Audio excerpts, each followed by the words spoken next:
Welcome, everybody. I want to again welcome you to our City Council meeting tonight, Sueur City Council meeting dated April 13, 2026. At this time, I will call the meeting to order. We'll begin with the Pledge of Allegiance.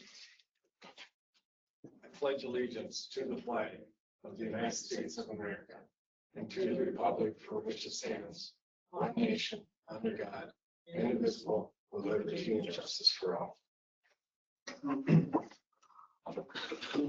Council members, you received your packets over the weekend, got electronic, and also hopefully you had time to reach out with any questions, look things over. This time I will entertain a motion to approve tonight's agenda. So moved. Thank you, Councilmember Sueur. Second. Seconded, Councilmember Nelson. Any other comments, concerns? If not, all those in favor? Aye. Anybody opposed? The ayes have it. Moving on to public hearing, Mr. Roby, you want to lead us into this, please? I would. Thank you, Mr. Mayor. One public hearing tonight, that's for a nuisance abatement. So just a really quick overview of the sequence of events for public hearing. I'll give a very brief presentation. All the information I will present on is in the packet. Then we'll ask for a motion for City Council to open the public hearing, receive any public comment on the item. City Council will then vote to close the public hearing. And if there's any discussion at that time, Council certainly can. The approval of the proposed nuisance abatement will take place during the regular agenda. So in summary, the property owner at single-family residential dwelling 141 Windsor Drive has failed to comply with the Sueur Police Department requests to abate a chronic nuisance state of the property. The property is in violation of two sections of City Code, 97.06, which is nuisance parking and storage, and 97.07, which is having inoperable motor vehicles stored illegally on the property. The police department has sent multiple written notices to the property owner, and the property owner has failed to comply and abate the nuisance. The police department inspected the site earlier today, just before tonight's meeting, to consider it, and the nuisance remains. Thank you. So this time we ask Council to consider a motion to open a public hearing. With that, I'll entertain a motion for opening a public hearing regarding nuisance abatement on 141 Windsor Drive. Councilmember Nelson, seconded by Councilmember Sullivan. Any other discussion, comments, concerns? If not, all those in favor? Aye. Anybody opposed? The ayes have it. I don't believe we have anybody here for this particular topic, but we will make it official. Nope, thank you. So that said, I'll entertain a motion to close this public hearing. So moved. Thank you, Councilmember Sullivan. Councilmember Nelson seconded. Any other discussion, comments? If not, all those in favor? Aye. Anybody opposed? The ayes have it. Moving on to consent agenda. All items on the consent agenda are considered routine and have been made available to the City Council at least 2 days in advance of the meeting. These items will be enacted in one motion. There will be no separate discussion of these items unless a council member or citizen so requests, in which event the item will be removed from the agenda and considered in normal sequence. Mr. Roby, you want to review these for us? I would. First on the consent agenda tonight is approval of the City Council minutes from the March 23rd, 2026 regular meeting. Second is approval of disbursements. Included in those disbursements are 9 items over $25,000. The first to MMPA for our March 2026 purchase power, $557,479.60. Next to the League of Minnesota Cities, our 2026 liability and property insurance premium, $217,464. Third to the Minnesota Department of Revenue, our March 2026 city sales tax, $45,233.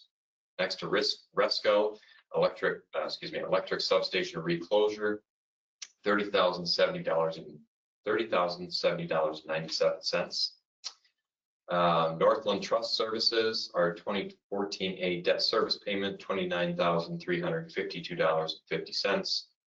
Next to Sanco Equipment for a drum mulcher, which is part of the 2026 approved CIP, $27,500. Next to LNS Electric for maintenance on a repair of an electric transformer at the Bow 2 substation, $26,740. Next, waste management, March 2026 refuse services, $26,079.34. And finally, to Bergen KDB, creative planning for our 2025 financial audit, $26,000. Item C is approval of resolution R 2026-017, our Arbor Day 2026 proclamation. And item D is approval of the Sueur Baseball Association liquor license renewal. Thank you, Mr. Roby. Anybody have any questions regarding the consent agenda? If not, I'll entertain a motion to pass tonight's consent agenda.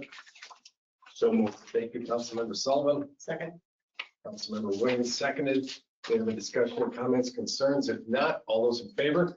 Aye. Anybody opposed? The ayes have it. This takes us into public comment. Public comment provides an opportunity for the public to address council on items that are not on the agenda. Comments will be limited to 5 minutes per person. Persons wishing to make comment must sign up in advance of the meeting on the sheet provided and identify themselves by providing their name and address. We have one gentleman signed up. I'm sorry, I can't read your name. Oh, Ryan. I just moved to town. I just showed up to see what this is all about. Oh, you did? Well, welcome here, Ryan. Ryan, what's your last name? Barrier. B-A-R-R-I-E-R, like just like the word. And you just wanted to see what's happening. I had nothing else to do, so. I applaud you for coming. That's nice that you're getting involved. We appreciate it. Welcome here anytime. So, nothing. No, I'm good. Okay, thank you, Barry. Which takes us on to the city administrator update. Mr. Roby. Thank you, Mr. Mayor. I'm going to keep this very brief tonight because I know we have a special work session coming up at the school with the school board at 7:30. Don't forget, sign up for Smart Hub, pay your utility bill, and also track your usage. Planning Commission had a meeting last week, good discussion about chickens and the comprehensive plan. The EDA has a special meeting next week to consider the sale of some of its property. RPAC met for its quarterly meeting last week to discuss parks and recreation. Union negotiations have generally wrapped up. We're just awaiting final unit votes on final agreements. And then once we get those votes, we'll bring them back to City Council for consideration. Chief Steer and Director Lawrence and I sat in on sergeant interviews today. We had a few candidates come in for a second round of interviews. So we would anticipate bringing an action forward to City Council, hopefully at the next meeting. And that's, again, just a reminder to fill the vacancy we currently have in one of our sergeant positions.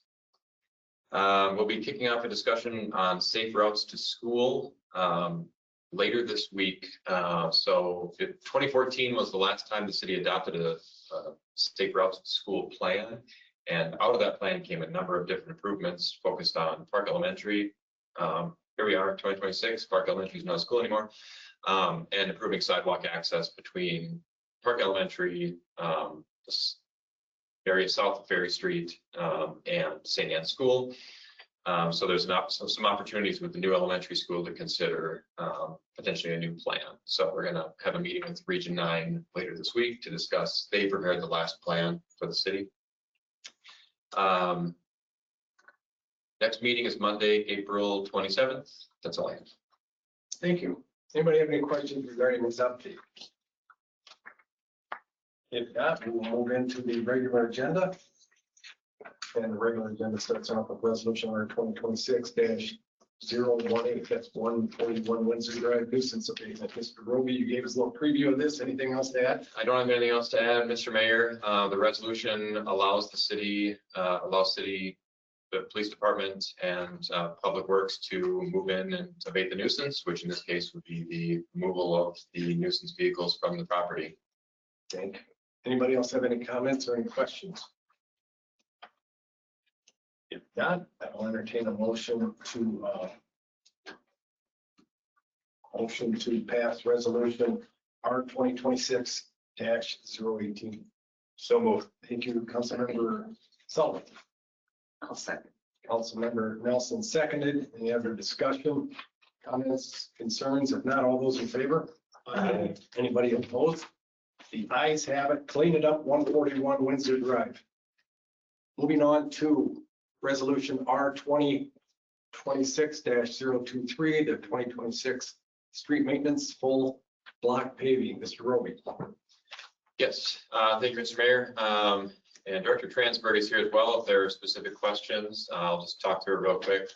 Pursuant to the city's street maintenance plan and the approved 2026 CIP for street maintenance, bids for full block paving were solicited and received. The project is slated to take place between July 6th and August 2nd this year.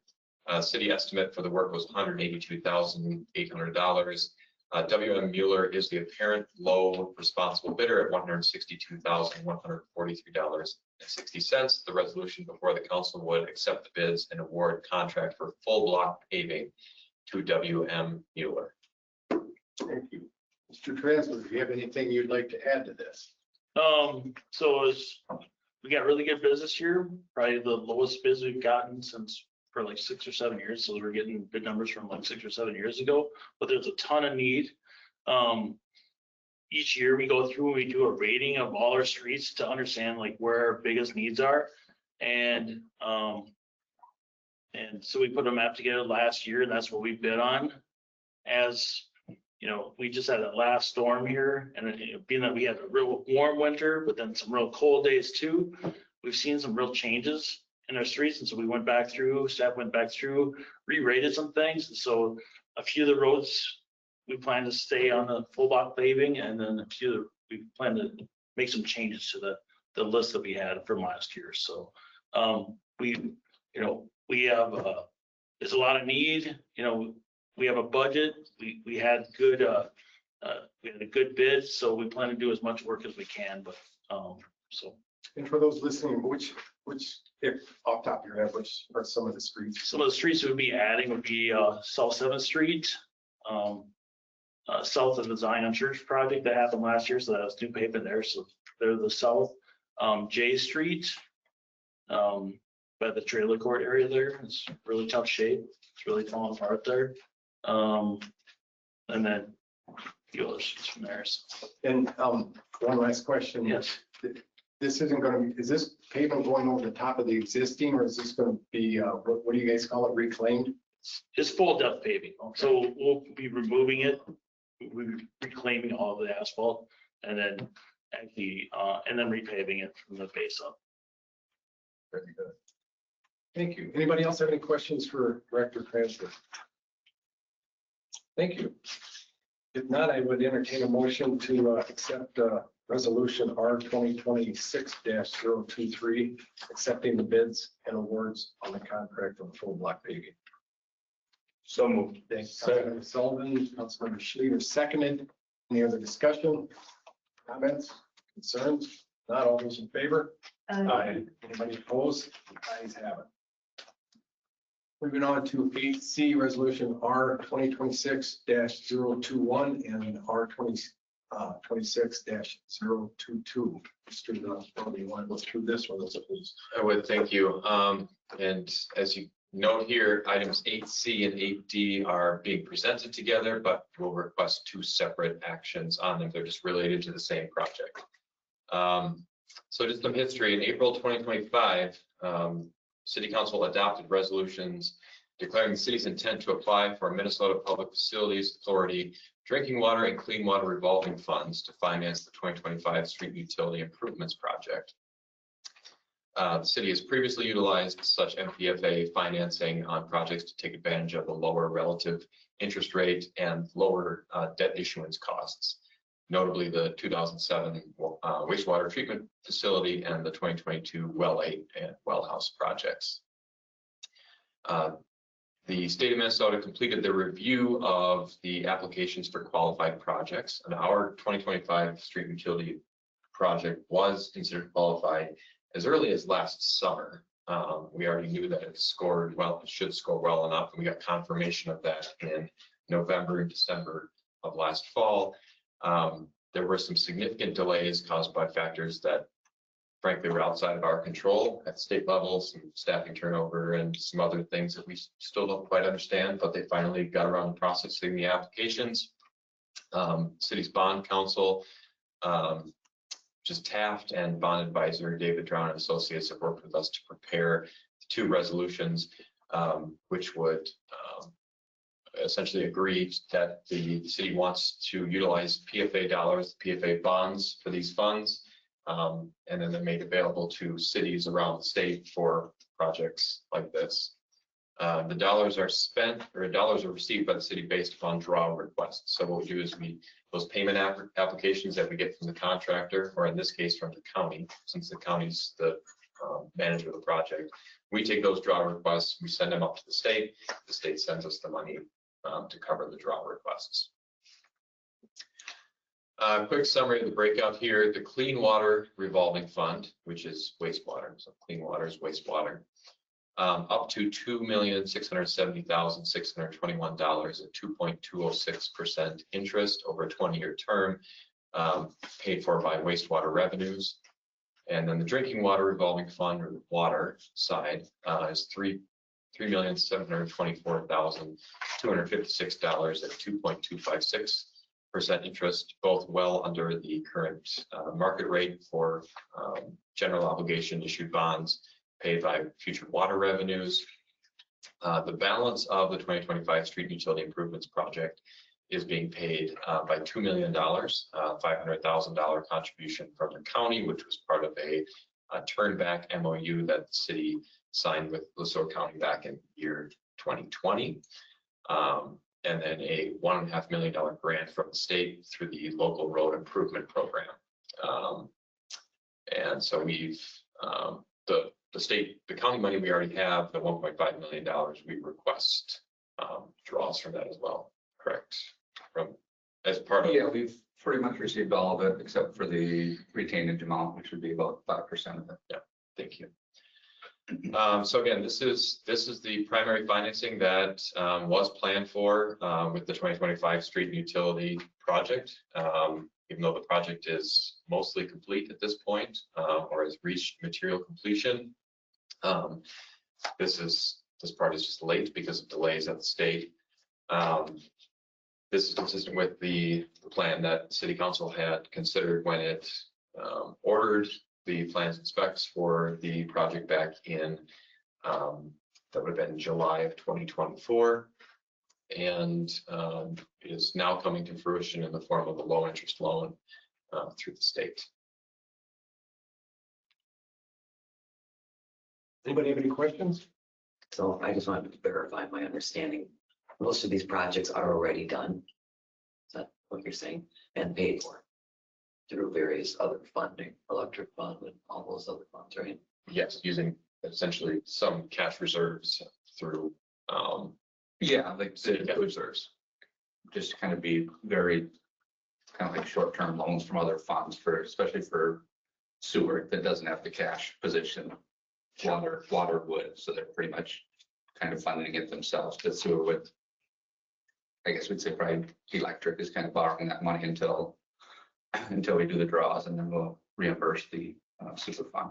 Okay, And we've probably spent about a little over $5.5 million of the, what is that, probably 6.4 million. That's kind of how much we've spent, at least as it pertains to water and wastewater, these two PFA bonds. So as we draw from these loans, can we only draw what we need and not draw all of it? Correct. Or Yeah.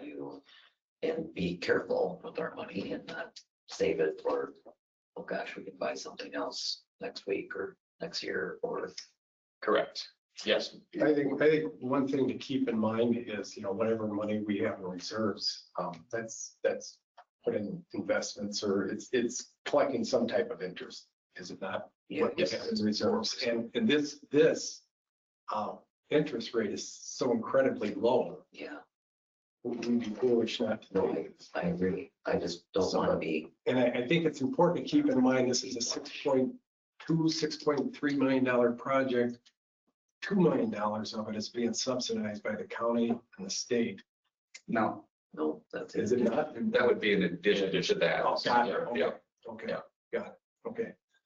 So, but we are getting that 2 million though. Right, yeah, for the most part, then stormwater, which is impacted by this project, and streets or the general fund aren't impacted financially from it because of the money from the county and the LRIP funding.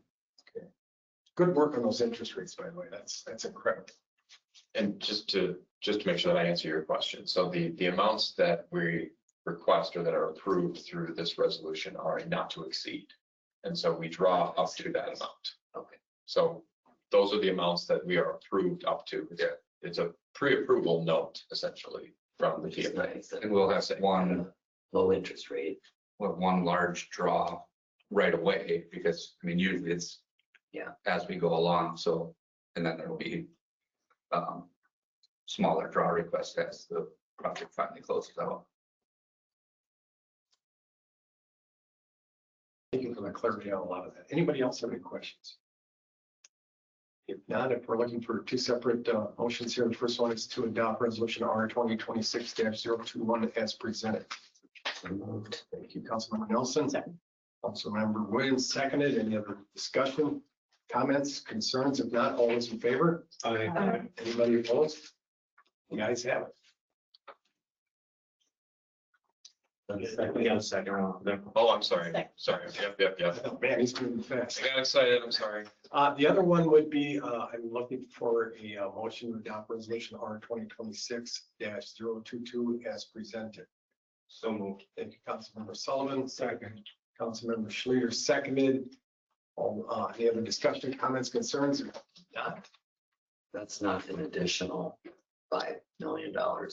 No, the It's the same first thing. resolution is for 2021 is for the 6.7. is the 3.7, Okay. the drinking water, and then this one right now is for the wastewater. It just looks the same. And I kind of lost my spot. It was, we had a motion And second, and seconded by Councilmember Schleter. Any other discussion, comments, concerns? If not, all those in favor? Aye. Anybody opposed? The ayes have it. This takes us on to resolution R 2026-020. That would be the grid service line replacement grant. Mr. Rowley. thank you, Mr. Mayor. I'll give a quick introduction here, and then Foster's been knee deep in this for a few years now. So he's just going to stand up there and look good until I ask him to add some stuff.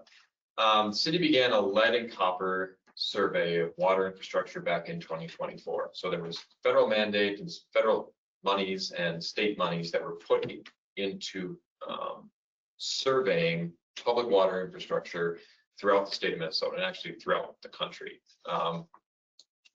And so Foster and his team started a survey, which everyone here should have received at some point in the last couple of years, a letter and or a phone call and or another letter saying, please send us a picture of your water service line that runs to the meter.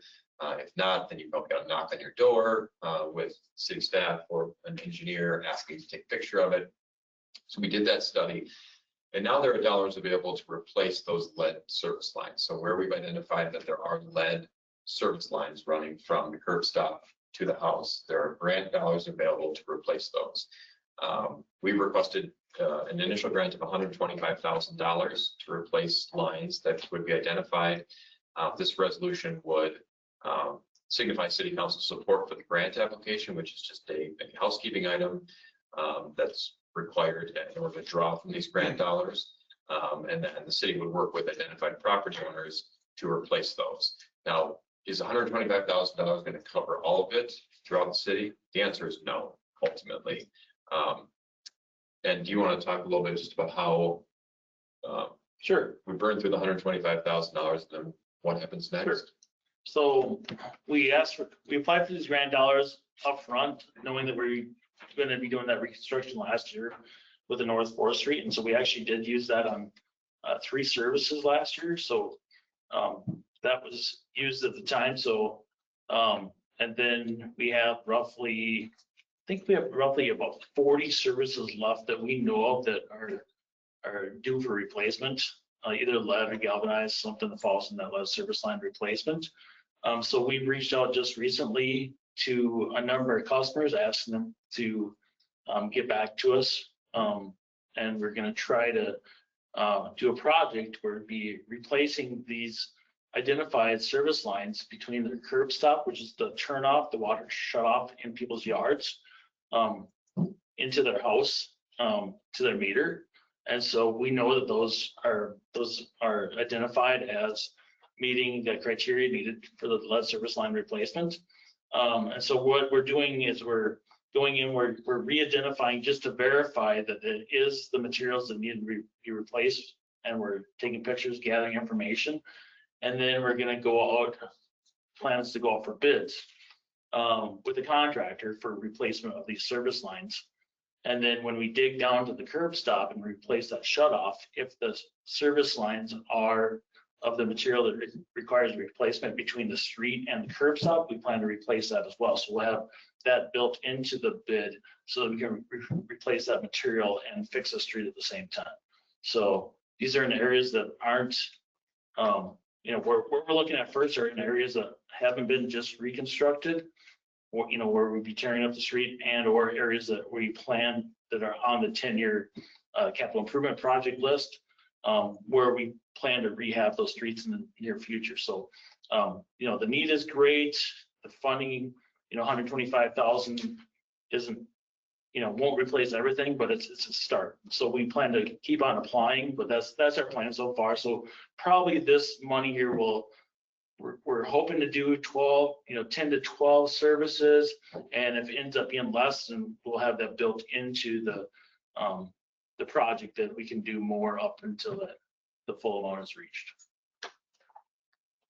Anybody have any questions?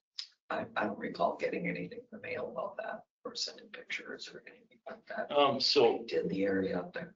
So any areas that you did not get a call or your door was knocked on, we already had identified those areas that you have, So, that you're good to go. good. And again, maybe you mentioned this, I may have missed it. How many homes do you think? There's roughly 40 that we've identified that need 40? replacement. Okay. And there's, I think, as of right now, there's one lead service line that needs to be replaced, one actual lead, and then, which that's our priority, and then we're gonna work towards through the galvanized. Thank you. I appreciate your insight on that. Anybody else have any questions? If not, I would entertain a motion to adopt resolution R 2026-020 as presented. So moved. Thank you, Councilman Nelson. I think Councilmember Williams was second. Any other discussion, comments, concerns? If not, all those in favor? Anybody opposed?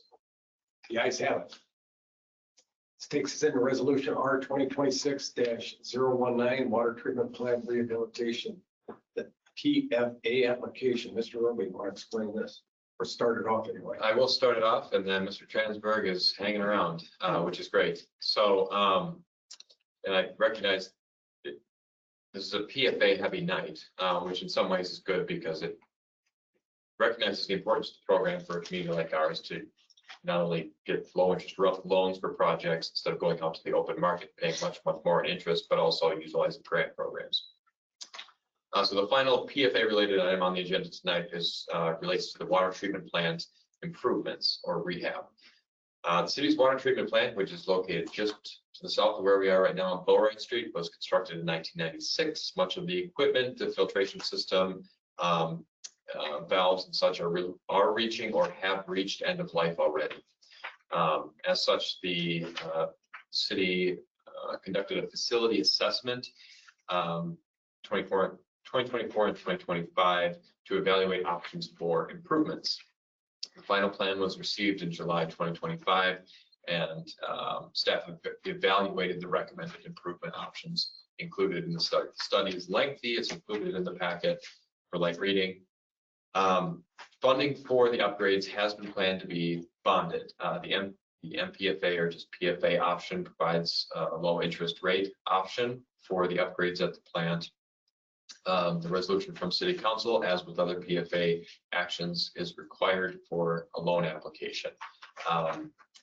The City staff have also secured a $959,752 grant from the EPA to defray local cost improvements. And this actually came out of a congressionally directed spending request that we made, an application that we made to our federal representatives and federal senators back in 2023. I believe we made the request and were awarded the grant. Unfortunately, those grants, once they're awarded, they hang around for a while and they wait for you to be ready with the project. So we are ready. We've been working with the EPA to share plans with them so that when we're ready to go, we can get the money. We've also successfully applied for a elimination of the local cost share. So the EPA grant was $959K with an asterisk, which is there is a portion of that's local share, which is $267,000. We were successfully able to advocate for the removal of that local share. So the $960,000 is true $959,000. So again, the resolution in front of City Council tonight would show City Council support for preparing to put the project on the PPL prospective project list at the MPFA with the intention of borrowing through the PFA instead of borrowing through other public options for the project. What's the project total right now? Estimated around, I want to say 3.7. I think that's what it is. $3.7 million is that estimate right now. A little less. Yes. Yes. Good question. Anybody else have any questions, comments? If not, I'll entertain a motion to adopt resolution R 2026-019 as presented. So, thank you, Councilmember Nelson. For a second. Second. I'm going to give it to Councilmember Schleter. Seconded. Any other comments, concerns? If not, all those in favor? Aye. Anybody opposed? The ayes have it. This takes us on to our final agenda item, the compensation and classification study proposal acceptance. Mr. Wilby, you want to give us a summary there, please? Yes. So City Council will recall from late 2025, this was referenced in the context of the city's pay plan. So for some additional context, to ensure that city wages not only meet market conditions, but also relate appropriately to well-defined job descriptions, the city employs a pay plan, which was initially developed back in 2020. Changing market dynamics and state pay equity law requirements have made revisions to the plan at this point a necessity. We still do maintain accurate and up-to-date job descriptions for all of our positions, but the scoring and classification of job roles we know has changed over time as the market has shifted in the last 6 years. So City Council approved issuing an RFP for a compensation and classification study that would not only ensure that our pay plan is consistent, fair, and equitable, but would meet state pay equity standards. And we will have to report on the result of the new study later this year to the state to ensure that our plan is compliant. 11 proposals were received, ranging from $12,500 to $50,121. Staff has evaluated the various proposals for completeness, for cost, for familiarity with the city's current plan, for timeline, and other factors, and has recommended ABDO. As ABDO did complete or build the city's plan back in 2020. We currently work with them anytime if we have a new position that council approves that doesn't have a current job description. We work with ABDO to develop the job description. They score it independently to determine where in the classification range it should land. So they are more familiar than any firm with our current system.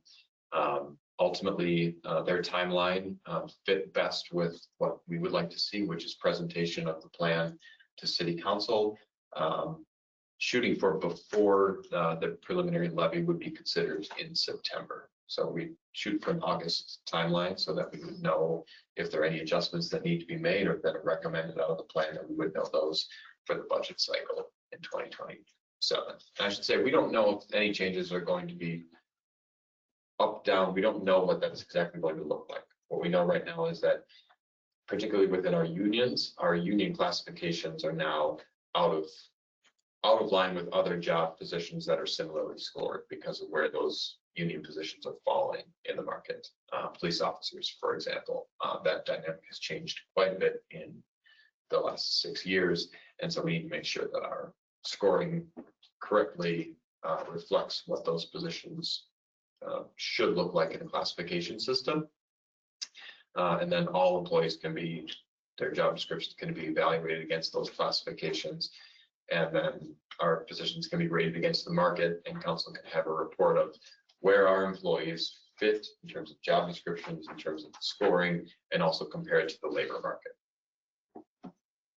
And then we can send it to the state. The state can say, yes, you are now compliant with pay equity law.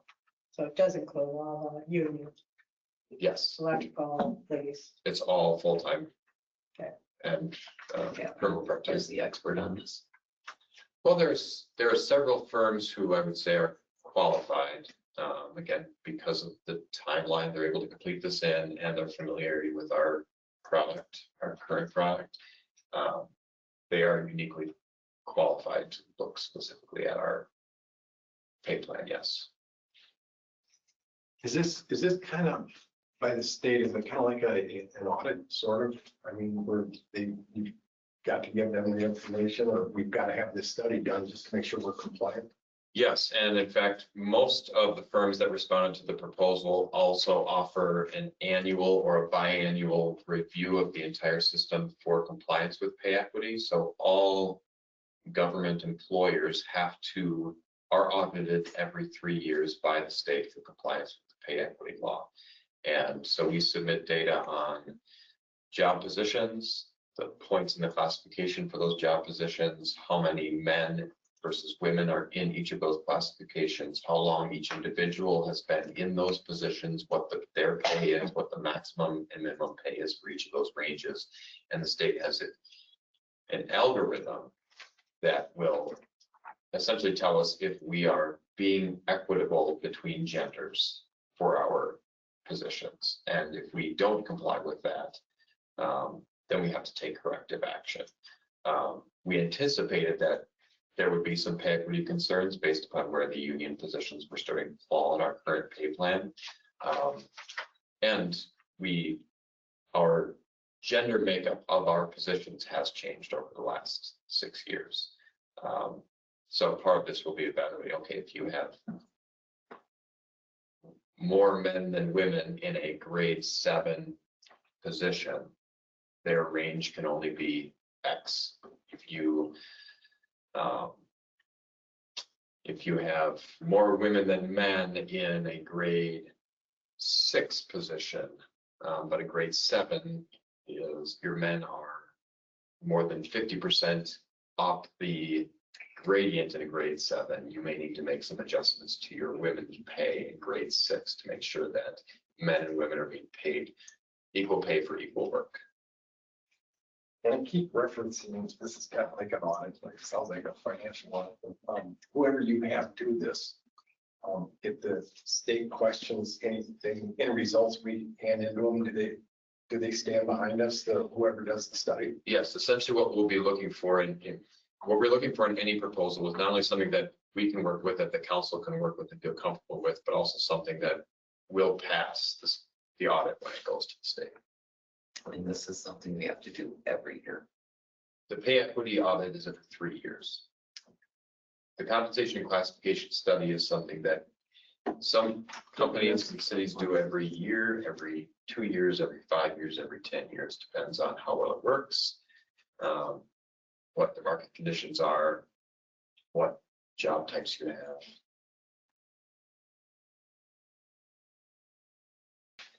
Very good. Anybody else? Any other questions? Not I'll entertain a motion to accept the ambulance compensation classification study proposal and direct staff to execute the associated service agreement. So moved. Thank you, Councilmember Sullivan. Second. Councilmember Williams seconded. Any other discussion, comments, concerns? If not, all those in favor? Anybody opposed? The ayes have it. Awesome. This takes in our reports and items of appreciation. Council members, this is your opportunity to share what's going on with your commissions, what's going on with your community. We will start out, as always, with, Mr. Huntington, so we'll go with Councilmember Nelson. Well, I don't have a lot to say, except I think that most of the newly planted trees, both from last year and the year before, are dead in our neighborhoods over there. And the road that they did last year, it appears they're all pretty much dead. Sad news. Okay, anything brighter? The weather was nice today. Okay, well, Arbor Day's coming up. Hopefully we can rectify a few things. That takes us to Councilmember Schleter. I attended the Coalition of Greater Minnesota Cities Legislative Action Day on March 25th up in St. Paul. I also attended the Sueur County officials meeting that evening.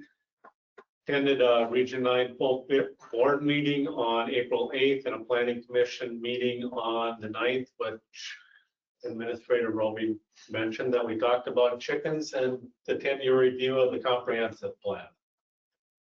Thank you. Councilmember Smith. Yeah, I attended the Legislative Action Day up in St. Paul and met with a senator and several representatives. I have also attended an RPAC and a planning commission meeting this week, and I will attend an HRA meeting tomorrow. Thank you. Councilmember Sullivan. No. Nothing tonight. Councilmember Williams. Just trying to reiterate what Winnie said. Attended our PAC last week, HRA tomorrow, and I want to thank the Lions Club for the Easter egg hunt. That was pretty successful, even though it was indoors, and the community center for allowing that to happen indoors. So that's it. Wonderful. I have nothing to add tonight, other than I want to remind our council members, we are going to be meeting with the Sueur Henderson School Board in about 18 minutes. So we'll have a little 18 minutes break to get over to the community or to the media center. Well, and actually, I'm waiting for confirmation from Superintendent Wagner, who's in a school board meeting, but it appears though they've changed the location to the elementary school. What do you have? And so I asked if it's, I think there's a conference room. If you go in the main entrance, the district office is to the left. I believe there's a conference room on, or district office on the right, conference room on the left. And I believe that's where they're have moved the meeting. And I suspect it's because of the choir concert tonight. It's maybe busy in there, but Perfect. so So everybody know what park at the elementary school, No, but I'll. please. And Okay, it's off at Kingsway. thank you for sharing that information. And with that, I will entertain a motion to dismiss tonight's meeting. So move. Second by anybody? Second. Thank you, council members. All those in favor? Anybody opposed?